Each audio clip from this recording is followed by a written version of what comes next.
Coming up on Cedar Valley today, another police shooting echoes through the nation.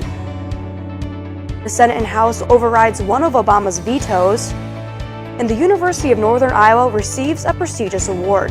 This is Cedar Valley Today.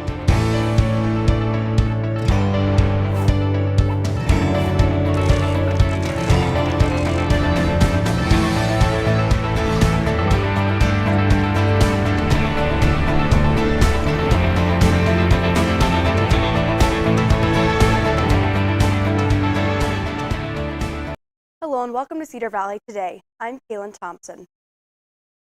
Yet another police shooting of an African-American man has sparked protests in El Cajon, California, just outside of San Diego. This comes after two other police shootings in Tulsa and Charlotte put police in those cities under the microscope. Scott McLean has this report. I just called for help and you came and killed him. Moments after the man is fatally shot by police, an onlooker shot this video. A person claiming to be the victim's sister told dispatchers he was mentally ill but unarmed. I called you guys to come help, not to kill my brother. Nearly an hour after that 911 call, police arrived and say the man was acting erratically, walking in traffic, pacing back and forth with his hands in his pockets. One officer pointed a gun at him, the other pointed a taser. At one point, the male rapidly drew an object from his front pants pocket, placed both hands together on it, and extended it rapidly towards the officer, taking what appeared to be a shooting stance. A witness gave police cell phone footage of the incident. Police released only this still image from the video, showing the moment just before one officer fired a taser, the other a gun. The man was taken to a hospital but died. They did not find a weapon on scene. The shooting has sparked small protests in the city. This comes after recent police shootings of black men in Tulsa and Charlotte have again put police under national scrutiny. Protesters held their own press conference today, many of them calling on the Department of Justice to investigate. One officer thought it was a taser situation, the other thought it was a lethal force situation.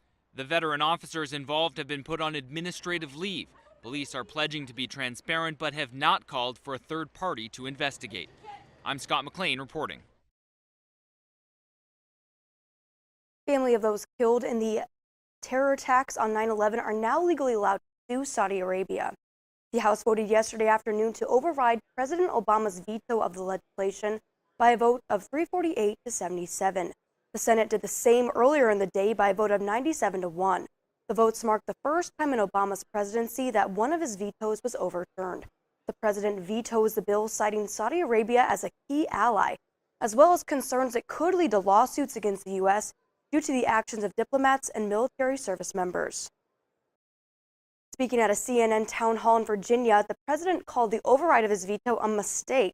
Saudi Arabia's government has denied having any role in the 9/11 attacks. Hanson Elementary in Cedar Falls is one of 279 public and 50 private schools across the country recognized as a National Blue Ribbon School for 2016. The award given to elementary, middle, and high schools is based on overall academic excellence. Students at these schools achieve very high learning standards or work toward closing the achievement gap. Hanson is recognized as an exemplary high-performing school. In the program's 34 years, fewer than 8,500 schools around the country have been awarded. The University of Northern Iowa recently received an award of their own. UNI was recently named to the 2015 President's Higher Education Community Service Honor Roll. UNI was named winner of the Economic Opportunity category for 3 projects. Each project was crafted to fulfill a need among community members within Black Hawk County. The President's Higher Education Community Service Honor Roll is the highest federal recognition for college contributions to local communities. And city crews in Cedar Falls are working to repair roads so residents can safely access their property. Curbside debris pickup begins Saturday, and flood debris can be brought to the transfer station at no charge to Cedar Falls residents. The recycling station remains closed, and items such as flashlights and laundry detergent are needed as at the North Cedar Falls donation site. The donation site is Living Water Church, located at 12 Lone Tree Road. For a full list of items, you can go to the Cedar Falls Police Facebook page. And after the break, a local author will tell her experiences of World War II. Stay with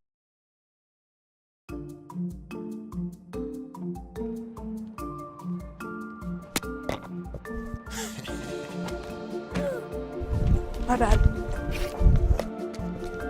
My bad.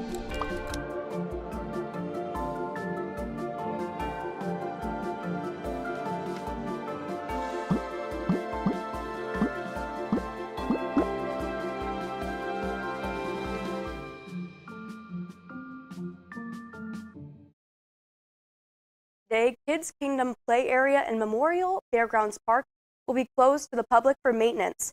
The play area will be closed until Sunday, October 2nd. Volunteers from the Waverly Rotary Club and Waverly Health Center will be applying wood sealer to the Kids Kingdom Play Unit structure. The task will ensure the continuing use of the play area for the next several years. For more information, you can call Waverly Leisure Services at 319-352-6263. And the Waverly Public Library is hosting local author Margaret Smolik tonight. Smolik wrote the book Like a Haystack, Life from My Perspective. The book tells of her family's experiences during World War II in war-torn Croatia, their life in Austria, and eventual immigration to the United States. Again, the event will be tonight from 6 to 7 p.m. at the Waverly Public Library. And after the break, we'll look at what is trending in the Cedar Valley.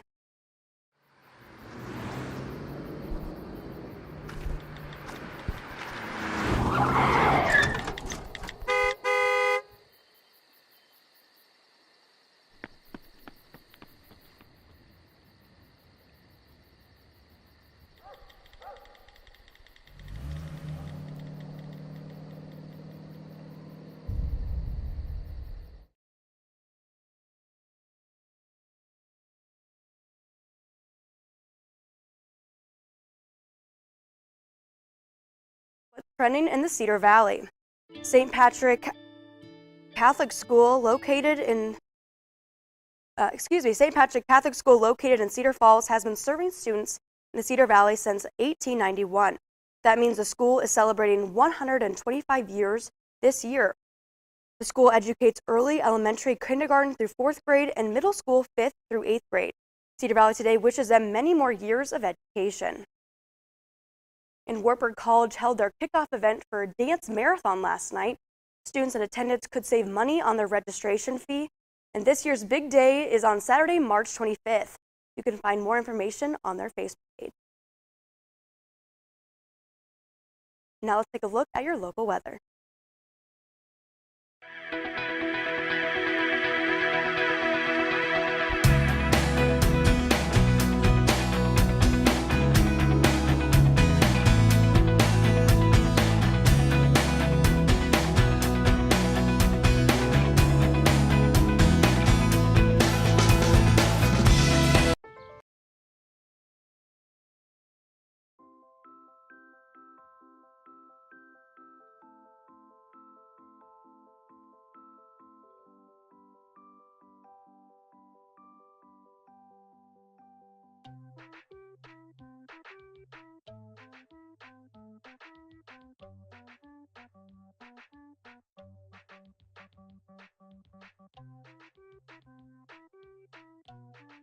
Start a story. Adopt at theshelterpetproject.org. A new empowerment program for elementary age girls is starting this fall, and female volunteers are needed. It's called I Empower, and here this morning to talk with us about it is Associate Professor of Social Work at Wartburg College, Jenna Haglund. So thanks so much for joining us this morning. Yeah. Kind of talk to me about I Empower and what it's all about. Yes.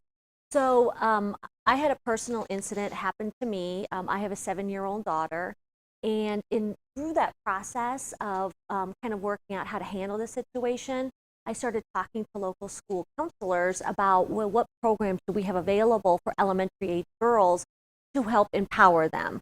Not necessarily anti-bullying, because there are those programs that when there's an incident of bullying, the counselor will bring them in and they'll talk about the bullying incident.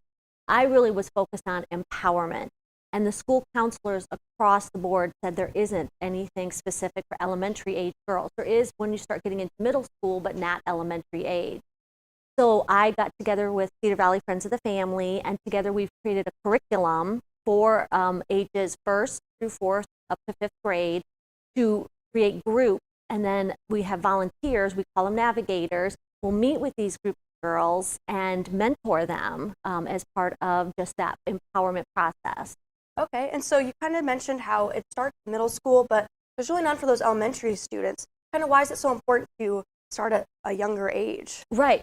So as I said, I have a 7-year-old daughter. I recognize that media and distractions and personalities and peer group all starts playing an effect earlier than just middle school. And so we see a spike in bullying in middle school because we're not addressing those needs at an elementary age.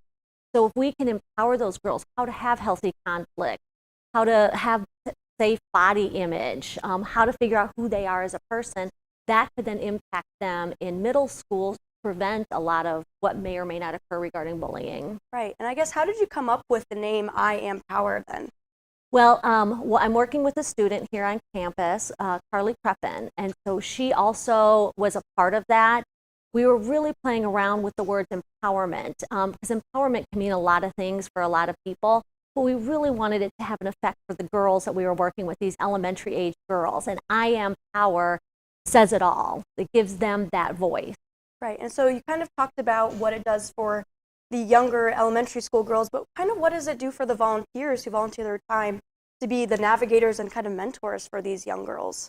I believe that it's a great opportunity for our navigators not only to give to these girls their own knowledge of their own experiences, but then also empower them and for them to kind of reflect on how does this make me stronger as a person.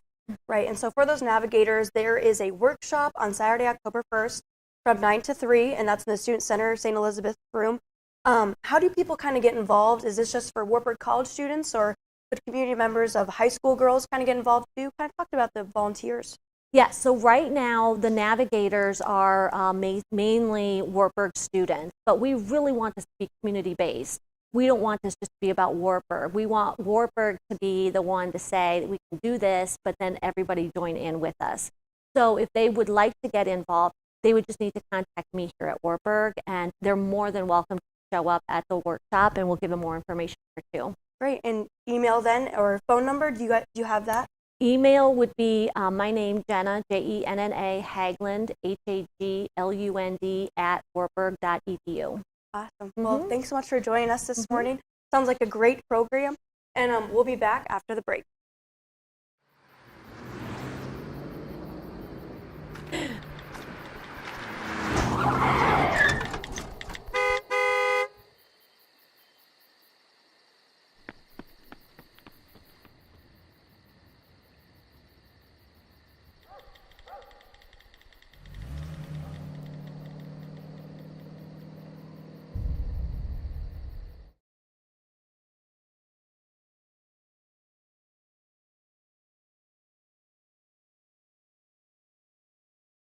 Sexual assault onto a hit television series. Biden made a guest appearance last night on a new episode of Law & Order Special Victims Unit. The White House said Biden sought to advance his message on filtering out the backlog of untested rape kits and his efforts to end violence against women. Mariska Hargitay, star of Law & Order SVU, and Biden have been in talks about Biden's influence on the movement to end sexual violence, prompting his television debut. The federal government has estimated that hundreds of thousands of rape kits go untested due to lack of resources and funding. But just to wrap up today's top stories, El Cajon, California is added to the list of cities involving tragic police shootings. Families of 9/11 victims are now able to legally sue Saudi Arabia, and UNI received an award for their service towards the community. We just want to thank you for watching Cedar Valley today. Be sure to follow us on Twitter and like us on Facebook for Cedar Valley News. And again, our app is available on the App Store and on Google Play. We just want to have you have a great day, Cedar Valley.